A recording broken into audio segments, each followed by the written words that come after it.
Well, good morning. It's nice to see you all on a Monday morning.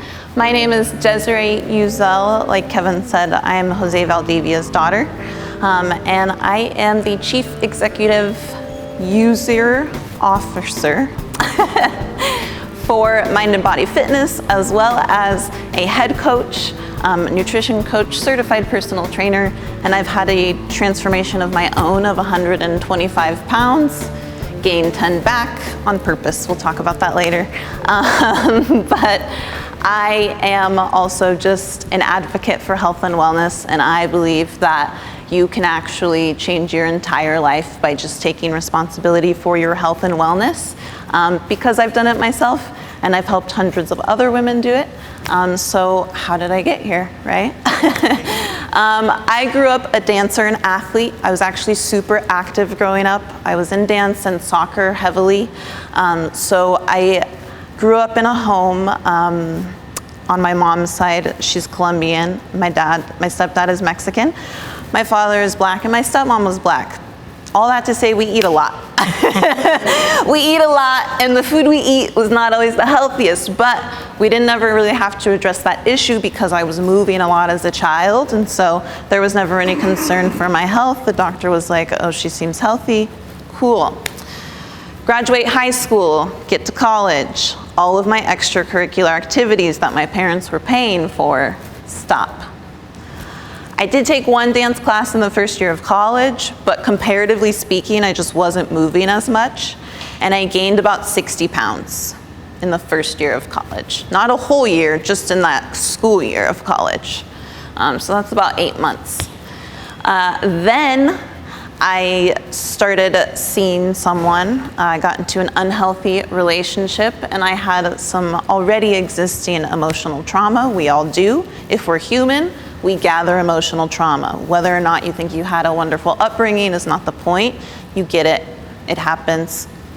Then later, you start to experience unhealthy relationships that re-expose that trauma and re-injure that trauma, and it gets deeper and deeper, and suddenly you're dealing with self-coping mechanisms that are unhealthy because you're trying to soothe the pain. My drug of choice was food. For a little while, it was alcohol, actually. At some point, I became an alcoholic, and I didn't know it until later on, like until years later, until about a year ago, actually, where I was looking back on it, and I was like, whoa, I was an alcoholic in college. So anyways, though, food was my drug of choice, really. Food soothed the pain. So as I went through this unhealthy relationship and started experiencing all of this trauma again, I'm feeding myself to feel better and also feeding myself to make it so that nobody wants to be around me. Here's a theory I had. If I was fat and ugly, no one could hurt me because no one would be close to me, right? And I didn't know that I was thinking that way until recently, really. But these are the thought patterns that led to the behavior. And the behavior is what led to my doctor saying to me one day, you're either going to get your health under control or you're gonna end up on the mandatory surgery list and you're gonna have to have gastric bypass. The only surgery I had ever had up until that point in my life was a colonoscopy, an explorative surgery. And I was not necessarily open to the idea of being cut open because I couldn't deal with and face what I needed to have a healthy body, which would then lead to a healthy soul and mind. At my biggest, I got up to 265. I'm 5'3", that's a lot of weight on a little girl. I didn't bring a picture, but I did pull it up on my phone, just so you guys can pass it around. So 2017 is the picture on the left side of me. That's when I was about my biggest. I was actually 255 in that picture, so 10 pounds lighter than my heaviest. And then 2022, this year, is the healthiest, leanest, smallest I've ever been. Thank you, thank you. So my doctor said, get it together or else. And I was like, all right, well then we gotta get it together. Hey. Good, how are you? So I knew that one of the key things missing in my adulthood that I had in childhood that really benefited me was movement. And I knew that I had stopped moving. So the first thing I did was fall back in love with movement. I didn't wake up one day and like, oh, I'm gonna do this meal plan, and oh, I have this weightlifting program, and oh, my mind is perfect today. Like, it wasn't like I made a switch and all of a sudden had it together, right? I was like, okay, what's been missing?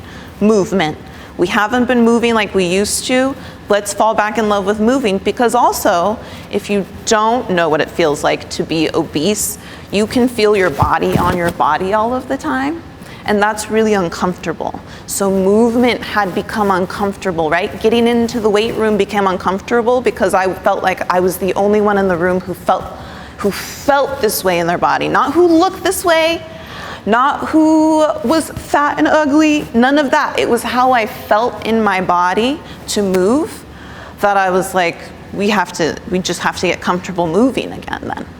So I went and I started kickboxing classes. And I fell in love. I got addicted. I started with 3 days a week. Then after a month, I was going 4 days a week. After a second month, 5 days a week. By 6 months in, I was going 6 days a week. Sometimes I was doing 2 classes a day. They were hour-long classes. Mind you, the 15-minute warm-up itself was like burpees, push-ups, up and downs. Like it was everything. So that was before you even hit the bag. But one, it triggered the part in me that was athlete, right? Like, it got my brain back in that space of like, oh, I can do this. And oh yeah, I remember how empowering that felt to be an athlete, to feel strong in my body and to feel good in my body. It brought back all of these like really,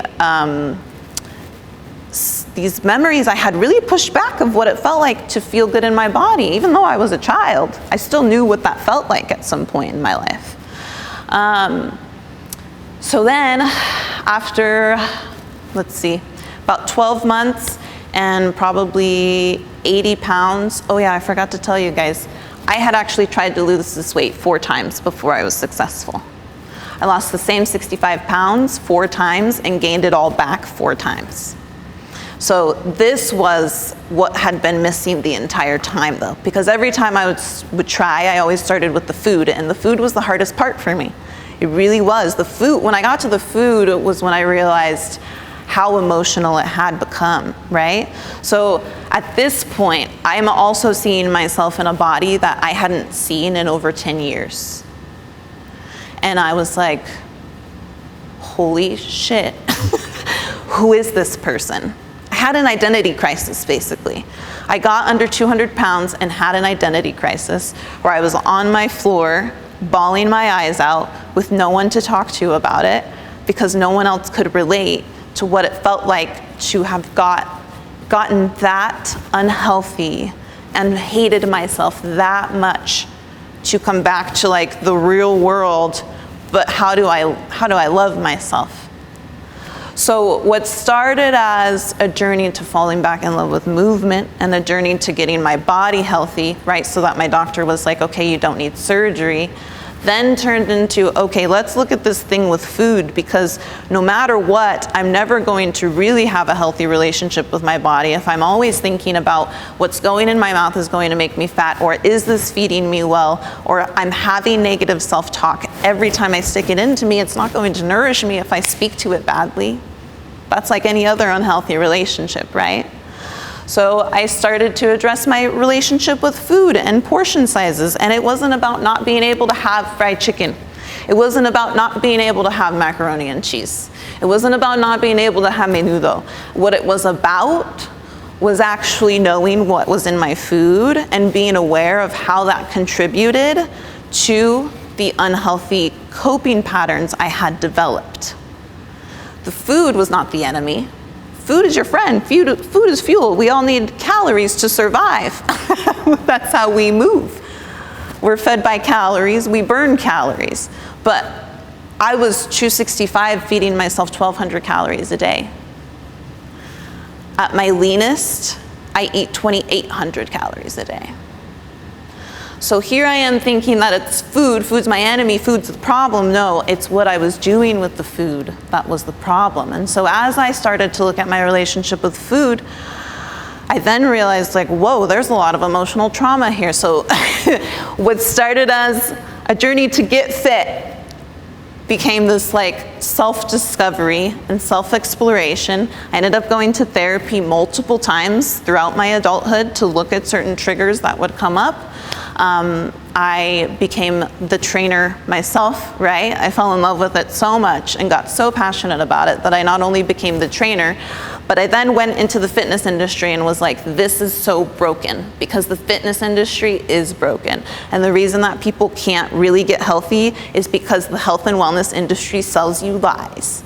They sell you lies, and they don't tell you how much work it actually takes to be a healthy person, and they don't tell you, buckle up, this is a ride. Like, I am 6 years into my journey now, and I'm still finding things, still figuring things out that I'm like, oh, if I do it this way, it's a little bit easier for me, and you know what, that makes it healthier for me overall.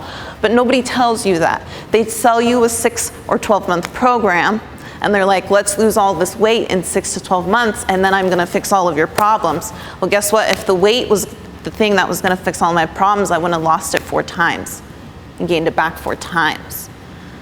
We think that certain things will make us happy, but really sometimes it's those things that we're using to soothe the pain. So this was my own journey to getting into my mindset and my soul, right? I think that everyone's health and wellness journey looks a little different. Everyone comes into it from a different place. Some people know that they eat a lot of food and they're like, I want to deal with my relationship with food. Some people haven't moved in a long, long time and they just want to feel good moving in the gym again. Some people know that they just can't convince themselves to get in the gym, right? Like, you have those people who are like, I just need an accountability person because I can't get myself there, so I have to pay you to help me get me there. But it doesn't matter what avenue you come into this at, we all end up in the same place, which is really finding alignment in our life and what it looks like for us to be healthy, balanced individuals. So I got down to 165 pounds. When I hit 165 pounds, I plateaued. I got stuck for over a year. I was still beating myself up when I ate. I was still talking to myself mean every single day. I was still having bad conversations in my head about what was going to happen when I made certain decisions. And so I was still really unhappy being me. It didn't matter how much weight I lost. I was going to be unhappy being me until I got good in here. Until I got good in here. And so I like to call the journey of getting fit your alignment journey. Because really what happens is you come down to a point where you can no longer hide in your body or from your body. It's going to tell you what it needs, and you either get to show up or stay out of the game. And for me, I have a lot of big plans for my life, so I didn't get to not play. There was no choice, I had to play. So that took me into my mindset. I ended up going through a program to get certified as a coach for mindset as well. So I now work with mind and body fitness. I have an entire team. In the last 12 months, I started out online as a singular fitness coach. My partner and I found each other, fell in love with each other, developed a company together.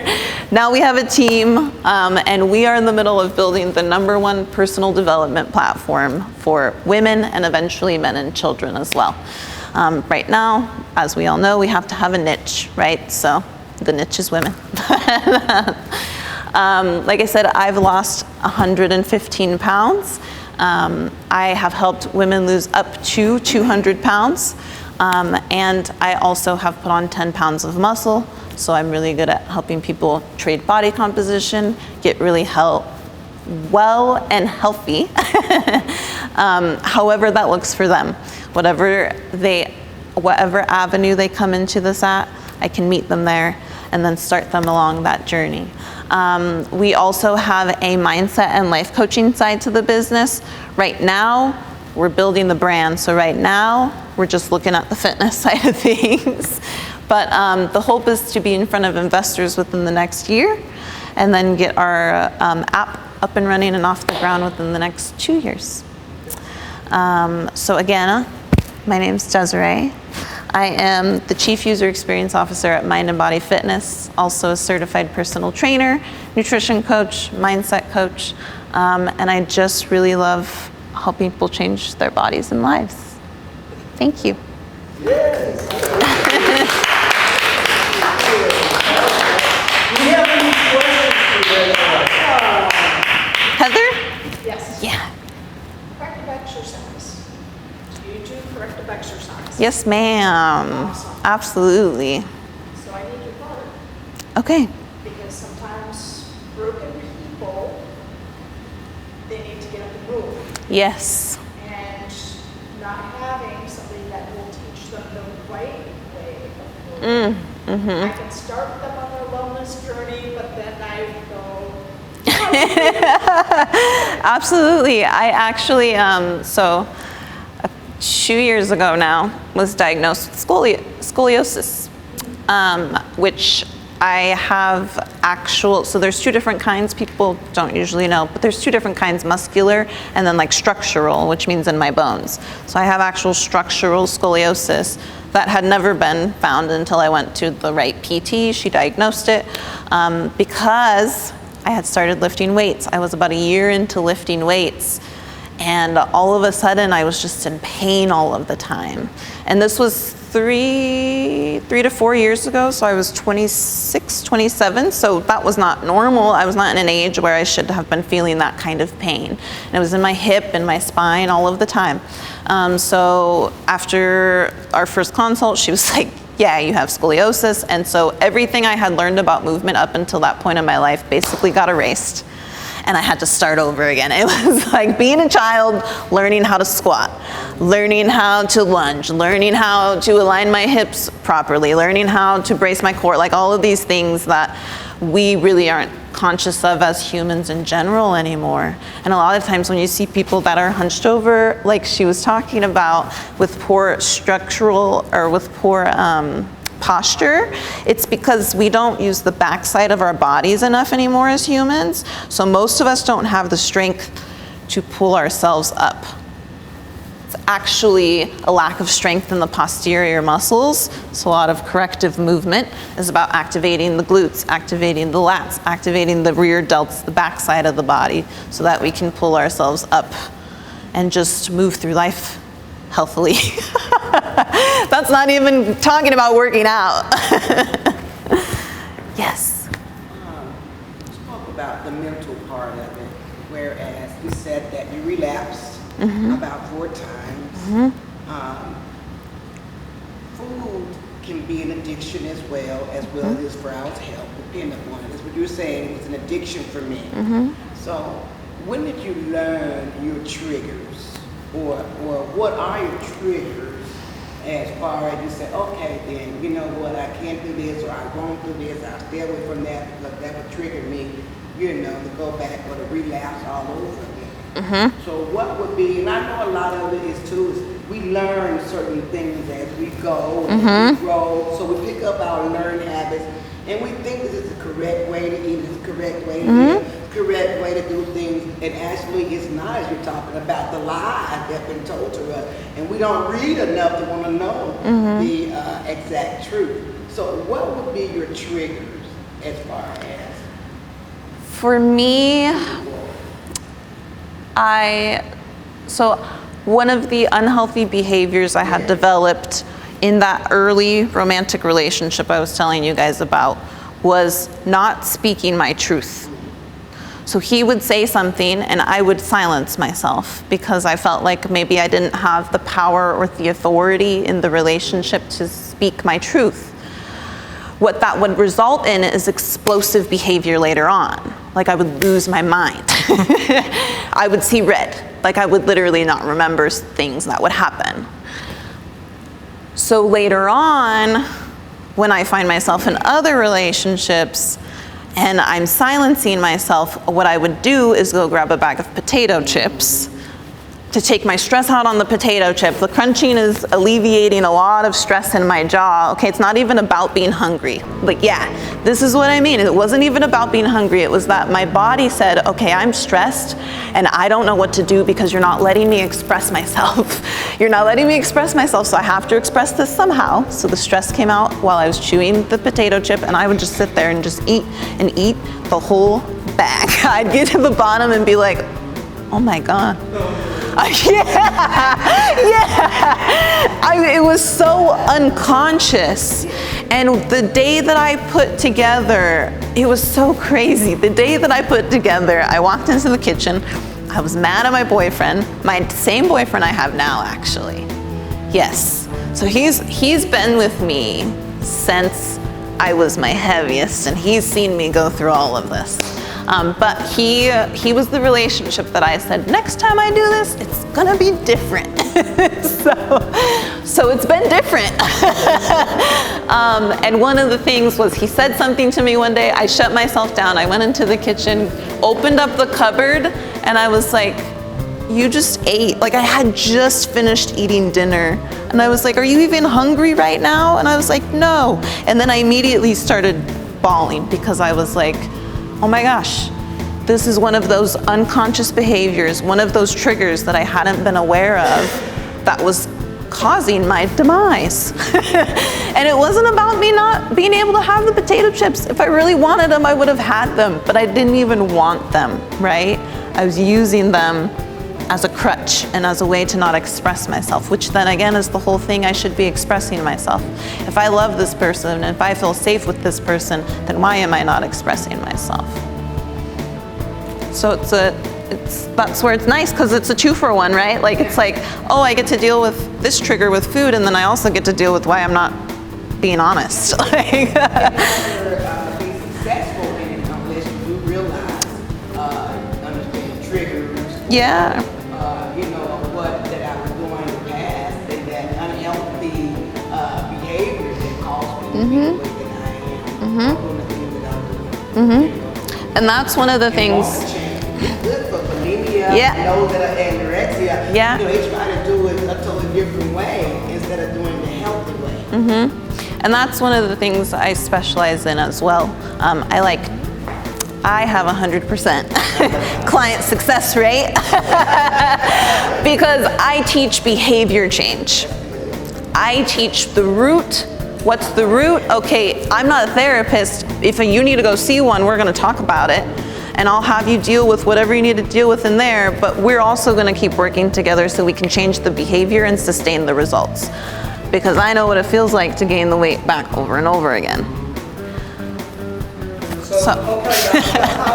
One more quick question.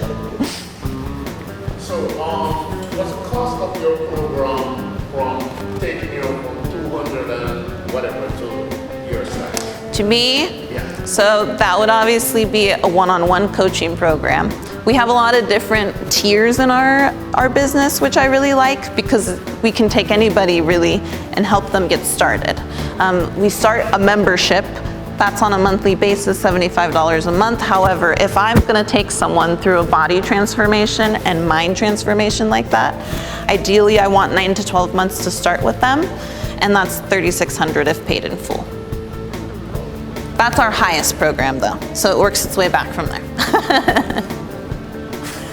Wow, thank you very much.